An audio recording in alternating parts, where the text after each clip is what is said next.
अस्सलाम वालेकुम दोस्तों, आज की वीडियो में हम आपके लिए टर्किश मीडिया इंडस्ट्री की कुछ अहम खबरें लेकर आए हैं जो इस वक्त सोशल मीडिया पर तहलका मचा रही हैं और कुछ ऐसी अपडेट्स जिन्हें आप जानकर हैरान हो जाएंगे, जिसमें मेमन फातिह के किरदार को तब्दील करने की खबरें हैं और इस ड्रामा सीरीज में आने के लिए कुछ नए अदाकारों के मुआहदे और इसके अलावा हैदल काया का इसराइल की हिमायत करना और मुस्लिम मौके पर LGBT के हक में बोलना, जिस पर तुर्क अवाम ने शदीद रद्द-ए-अमल दिया।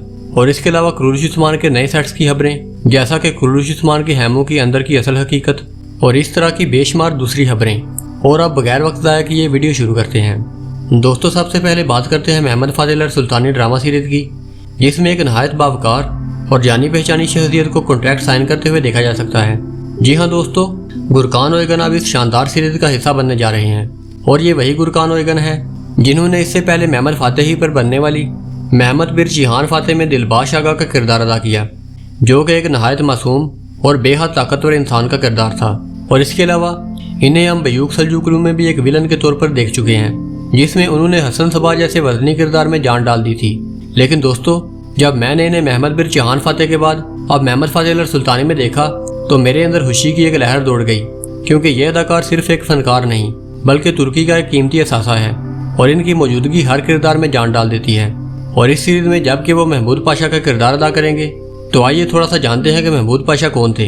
दोस्तों, अगर तारीख के औराक में देखा जाए तो उन्होंने सुल्तान मेमन फातिह के दौर में 2 दफ़ा वजीर आजम के तौर पर खिदमत सार अंजाम दी।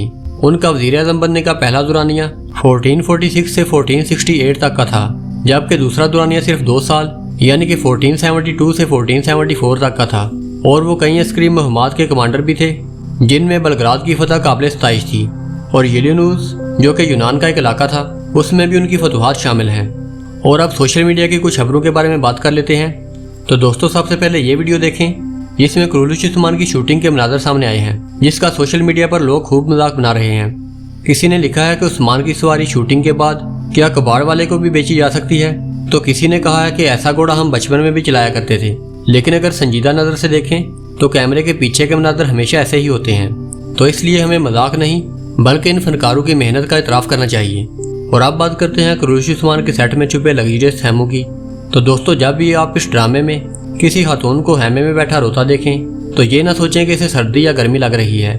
जी हाँ दोस्तों, बाहर से आम नजर आने वाले हैमों के अंदर अगर देखा जाए तो ना सिर्फ AC लगे होते हैं बल्कि शीशा, मेकअप का सामान, सोफे, बेड और तमाम लग्जरियस सामान मौजूद होता है। और देखने में ये उस्मान का हैमा नहीं बल्कि दुबई का 5 स्टार होटल ज़्यादा लगता है, क्योंकि दोस्तों पहले ज़मानों में तो हैमों में चिराग जला करते थे, लेकिन अब वहाँ LED लाइट्स और वाईफाई भी दस्तयाब है।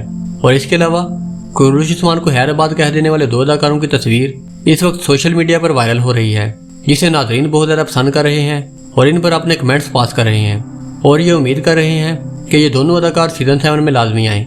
और ये वीडियो देखें जो कि कुरैशी उस्मान के सेट से वायरल हुई है, जिसमें एक मंगोल सिपाही का किरदार अदा करने वाला शख्स बहुत ही खूबसूरत अंदाज में तिलावत कर रहा है, जिसे सुनकर आपका ईमान दोबारा ताज़ा हो जाएगा। और इसके अलावा AI से बनाई गई ये वीडियो, जिसमें लोग हलीमा को बाला से मुशाहबत दे रहे हैं, इस वक्त सोशल मीडिया पर बहुत ज़्यादा वायरल हो रही है और इस वीडियो को नाजरीन बहुत ज़्यादा पसंद कर रहे हैं। और आखिर में बात करते हैं हैदल काया के आने वाले स्कैंडल्स की। तो दोस्तों, तुर्की की मौजूदा समाजी फ़ज़ा में एक खास बात बहुत वाज़ेह हो चुकी है कि अगर कोई तुर्क अदाकार इस्लामी या मजहबी इक़्तिदार की बात करे तो तुर्की की लिबरल और सेकुलर अवाम फ़ौरन उन पर चढ़ दौड़ती है।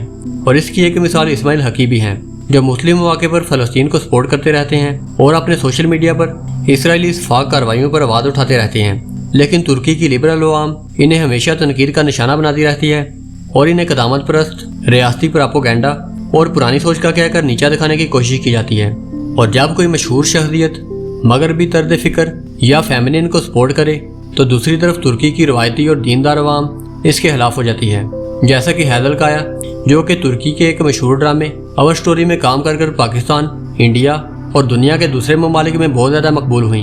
मगर क्या आप जानते हैं कि यही अदाकारा मुसलसल मुतनाज़ात और स्कैंडल्स में गिरी रहती हैं, क्योंकि अगर वो फ़लस्तीनी मजलूम अवाम के हक़ में बयान दे देती हैं तो तुर्की की लिबरल अवाम इन्हें बेहद तनकीद का निशाना बनाती है। लेकिन अगर गलती से वो इसराइली पोस्ट को पढ़े बगैर लाइक कर दें तो तुर्की का इस्लामी तबका उनके खिलाफ हो जाता है और उनका बाइकाट करने लगता है। और ये बात अभी थमी नहीं थी कि उनका एक और बयान आ जाता है, जिसमें वो कहती हैं कि अगर उनका बेटा LGBT को सपोर्ट करे तो वो मना नहीं करेंगी। और उनके इस बयान के बाद दोबारा तुर्की की अवाम उनके खिलाफ हो चुकी है اور لوگ انہیں تنقید کا نشانہ بنا رہے ہیں اور سوشل میڈیا پر ان کے خلاف ایک باقاعدہ بائیکاٹ کی مہم چلائی جا رہی ہے۔ اور جو اداکارہ ایک زمانے میں عشق ممنوع اور ربر سٹوری جیسے کامیاب ڈراموں سے پاکستان، انڈیا اور دنیا کے دوسرے ممالک میں شہرت کی بلندیوں تک پہنچ چکی تھی، آج ان کا ہر پروجیکٹ ناکام ہوتا جا رہا ہے۔ لیکن زندگی اسی کا نام ہے اور ہر عروج کے بعد زوال ہے۔ تو دوستو، کیسی لگی آپ کو یہ ویڈیو؟ اپنی رائے کا اظہار کمنٹ سیکشن میں ضرور کریں، اور اگر آپ کو یہ ویڈیو اچھی لگی ہو تو اسے لائک کریں اور ہمارے چینل کو سبسکرائب کریں۔ میں ملوں گا آپ کو ایسی ہی ایک نئی ویڈیو میں، تب تک کے لیے اللہ حافظ۔